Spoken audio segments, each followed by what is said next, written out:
तो स्टूडेंट्स यहाँ जो आपने अभी देखा कि तीन तरह के एलिमेंट्स होते हैं जो लेबोजियर ने इसका क्लासिफिकेशन किया था। लेकिन वो पीरियोडिक क्लासिफिकेशन नहीं था, वो एक जनरल प्रॉपर्टीज पर, जैसे मेटालिक प्रॉपर्टीज हो गया, लस्टरस, मैलिएबल, डक्टिलिटी, कंडक्टिविटी, इन सभी के बेस पर उसको क्लासिफाई कर दिया गया।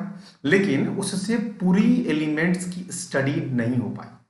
तो फिर आपके पास में आया एक ऑप्शन, किसका? वो ऑप्शन था पीरियोडिक क्लासिफिकेशन का। तो सबसे पहले जो आप देख रहे हो ये अटेम्प्ट्स किया गया था।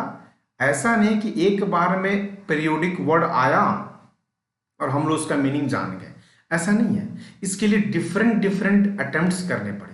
बहुत वर्षों के बाद आज हमारे सामने एक टेबल बन के मिलता है, जिसको आप क्या बोलते हो? पीरियोडिक टेबल बोलते हो। यह पीरियोडिक टेबल इसी पीरियोडिक क्लासिफिकेशन का एक रिजल्ट है। ठीक है, तो इस टेबल को बनाने के पीछे बहुत सारे वैज्ञानिकों का मेहनत, सालों का मेहनत, वर्षों का समय लगा है। ठीक है, तो इसको हम अटेम्प्ट्स बोलते हैं, अटेम्प्ट्स ऑफ क्लासिफिकेशन। तो सबसे पहला जो अटेम्प्ट किया था वो मिस्टर डॉबरेनर ने किया था, जिनके लॉज को हम बोलते हैं डॉबरेनर्स ट्रायड्स। अब आपके मन में एक सवाल उठना लाजिमी है कि सर ट्रायड्स क्यों बोलते हैं? तो ट्रायड्स इसीलिए बोलते हैं कि यह तीन एलिमेंट्स के बारे में इन्होंने बात करा। ठीक है, क्या क्या क्या बोला इन्होंने? बोला कि अगर आपके ए और सी का जो एटॉमिक मास है, इन्होंने प्रॉपर्टी कौन सा यूज किया एलिमेंट्स का? Atomic mass. ये बात माइंड में रख लीजिएगा आप कि डॉबरेनर ने कौन सी प्रॉपर्टी यूज किया था क्लासिफिकेशन करने में? एटॉमिक मास का यूज किया था। ठीक है, क्या बोला कि यदि इन दोनों एलिमेंट्स के एटॉमिक मास का जो एवरेज है, यदि वो बी के मास के इक्वल हो जाता है, तो ये जो तीनों एलिमेंट्स आप देख रहे हो, ये तीनों एलिमेंट्स सिमिलर प्रॉपर्टीज एलिमेंट्स होंगे। यानी यह काम आसान कैसे किया कि आपको इन तीनों के बारे में अलग अलग पढ़ने की जरूरत नहीं है। यदि आप सिर्फ इस ए के बारे में पढ़ लेते हो तो आप मान के चलो कि बी और सी भी उसी प्रॉपर्टी को फॉलो करेगा। और इसका प्रैक्टिकल एग्जाम्पल, लाइव एग्जाम्पल आपके सामने है, जैसे इन्होंने जो बताया था, लिथियम, सोडियम एंड पोटेशियम। यहां देखिए, लिथियम और पोटेशियम का मास का जो एवरेज होता है वो होता है यहां पर 46/2, जो निकल के आता है 23 ग्राम। और आप जानते होंगे स्टूडेंट्स की सोडियम का जो मास होता है वो 23 ग्राम होता है। और एकदम ये तीनों के तीनों जो एलिमेंट्स आप देख रहे हैं, ये सिमिलर प्रॉपर्टीज शो करते हैं। कैसे शो करते हैं? ये तीनों के तीनों क्या हैं जी? मेटल्स हैं सर। यस, मेटल्स हैं। ये तीनों के तीनों क्या हैं? तीनों के तीनों मोनोवैलेंट होते हैं। इनके पास वैलेंस इलेक्ट्रॉन कितना होता है? 1 होता है। ये तीनों के तीनों क्या करते हैं जी?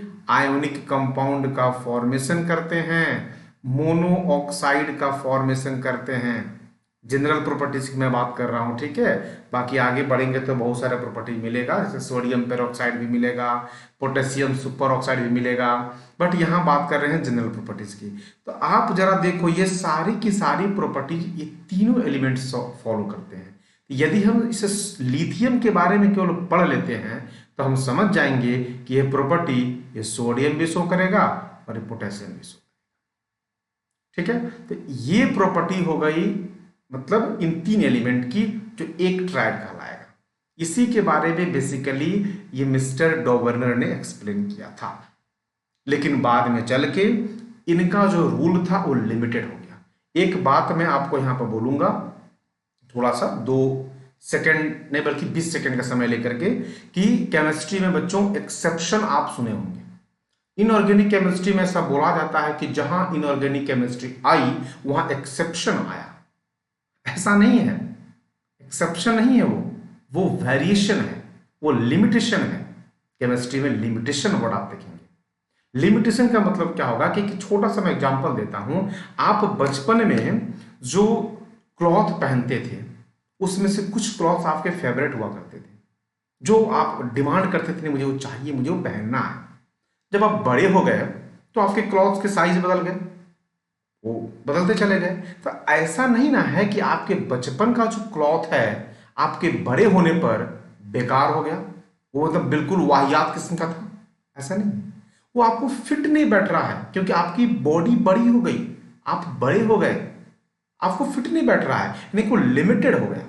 बस यही बात हमारे केमिस्ट्री में होता है कि मिस्टर डॉवर्नर ने जो लॉ दिया था स्टूडेंट्स, वो आपको बेसिकली 9 एलिमेंट्स, मैं यहां लिख रहा हूं 9 एलिमेंट्स, यानी कि 3 ट्रायड्स तक ही सक्सेसफुल रहा था। उसके बाद से ट्रायड्स बनना मुश्किल हो गया, कठिन हो गया। तो इनके लॉ को, इनके मतलब इस ट्रायड्स को क्या कर दिया गया जी, डिनाय कर दिया गया, इसको डिनाय कर दिया गया। गलत नहीं किया गया, that was not wrong, that was denied, because you are the first scientist to explain about the triads. इन्होंने बताया कि अब 3 के बदले 1 को पढ़ो। क्लियर? चलिए, अब जब इनको डिनाई किया गया, जब इनका लिमिटेशन आया, तो लिमिटेशन कब आता है, जब डिस्कवरी होती है, जब कुछ नया मिलता है। तो नया मिला, तो नया मिलने पर यहां पर दूसरा अटेम्प्ट लेकर के आए मिस्टर न्यूलैंड। नया जमीन नहीं, नहीं नया जमीन नहीं, उनका नाम था, उनके पेरेंट्स बड़ी प्यार से उनका नाम रखे थे न्यूलैंड, ठीक है। और न्यूलैंड भाई साहब जो थे ना, वो लेके आ गए ऑक्टेव लॉ, तो उनको क्या बोला जाने लगा, न्यूलैंड्स ऑक्टेव। म्यूजिक सुनते थे, आप भी सुनते होंगे, बहुत लोगों का म्यूजिक फेवरेट भी होगा, लेकिन केवल आप सुनते होंगे, लेकिन ये बेचारे उसको समझते भी थे। आपको भी समझना है, केमिस्ट्री क्या करना है, समझना है, सीखना है, केवल रट्टा नहीं मारना है, केवल आप पढ़ना नहीं है, सीखना है। जब केमिस्ट्री सीख जाओगे ना, तो फिर क्वेश्चन चुटकियों में बनना शुरू हो जाएगा, और क्वेश्चन बनेगा ना तो सिलेक्शन होगा, और जब सीखोगे ना तो क्वेश्चन बनेगा। तो पहले सीखो, पहले सब्जेक्ट से प्यार करो, fall in love with chemistry, ठीक है ना। तो देखो कैसे होता है।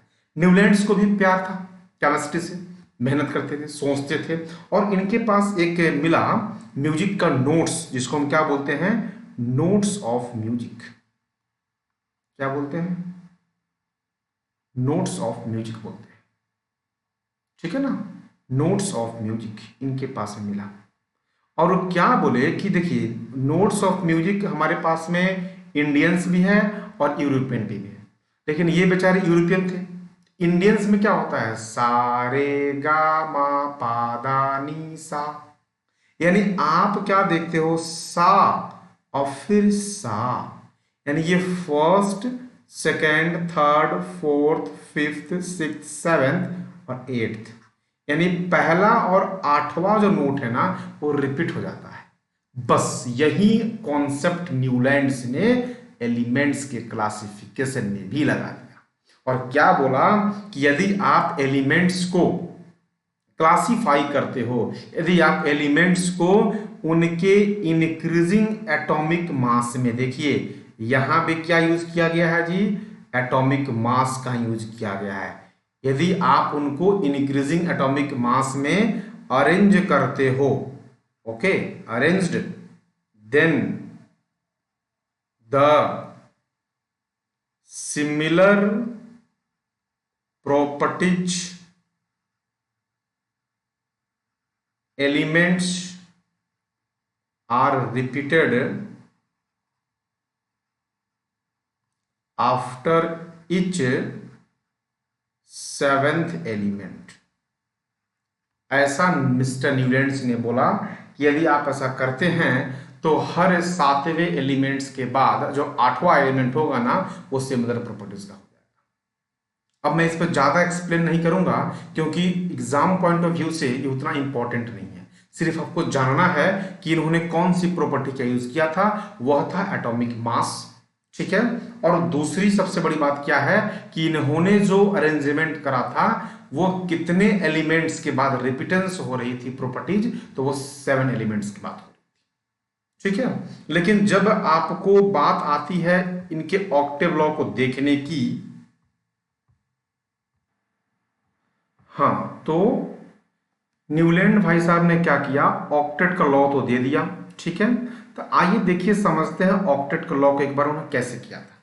देखिए एलिमेंट्स को उन्होंने अरेंज किया, देखिए इंक्रीजिंग एटॉमिक मास में, ठीक है। तो यहाँ देखिए lithium, beryllium, boron, carbon, nitrogen, oxygen, fluorine, sodium, magnesium, aluminium, silicon, phosphorus, sulphur, chlorine, फिर पोटेशियम, कैल्शियम। देखो ये जो आप देख रहे हो तीन का पेयर, ये पहले भी मिला था आपको डॉवर्नर में, मतलब कि इन्होंने जो बोला था बात वो सही था।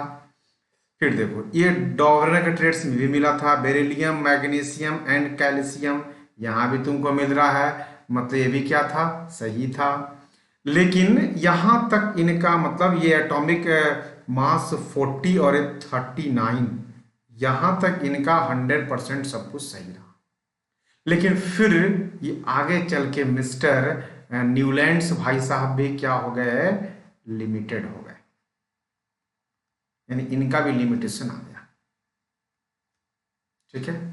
और वो लिमिटेशन क्या आ गया, तो वो लिमिटेशन ये आया कि after calcium,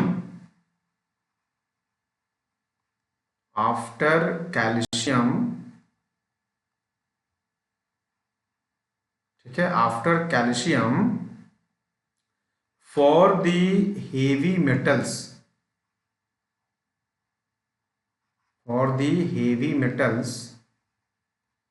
it was failed, ये फेल्ड हो गए, ठीक है ना। ये क्या हो गया बच्चों, ये फेल्ड हो गया बेचारे, कहानी इनके यहाँ पर क्या हो गई, खत्म हो गई, ठीक है, कोई बात नहीं, खत्म हो गई, फिर कहानी होगी। दूसरा इनमें और नेगेटिव पॉइंट क्या दिखा कि ये नोबल गैस के लिए, for noble gas no place were given, no place was given, कोई प्लेस इन्होंने नहीं दिया था नोबल गैस के लिए, ठीक है। इस तरह से इनका ये क्या हो गया जी, फेल हो गया लॉ आकर के यहां पर, क्लियर। अब यहां पर मैं आपको जो पढ़ाया एक छोटा सा मैं क्वेश्चन यहां पर डालता हूं, ठीक है। देखिए कैसे क्वेश्चन इस पढ़ाए गए टॉपिक से आपका बन सकता है, ठीक है। ध्यान से बात को समझिएगा एक बार, कैसे क्वेश्चन बन सकता है, ठीक है।